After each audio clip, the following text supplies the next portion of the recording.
So in this VN video editor tutorial, I will be showing you how to edit the video speed here on VN video editor. So I have my clip right here. It's just a normal countdown. If you wanted to change this to make it faster or slower, press the clip, slide this bar to the right to where it says speed, then go to where it says regular. And if you just want to fast forward the clip, you can do that. It'll go ahead and show you how fast the clip is. If you want to slow it down, you can slow it down, do what you got to do this way.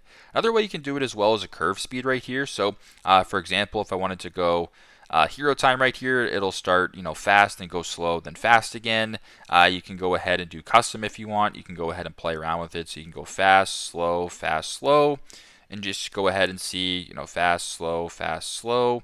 And if I were to go ahead and play the video right here, it'll show you fast, slow, just like that. And if you like that, you can go ahead and do it. You can reset it, do what you got to do, and basically just play around with it this way in regards to the speed of your video. So pretty simple, pretty straightforward. That is how to edit video speed here on VN Video Editor. Thanks again for watching and hope this helps.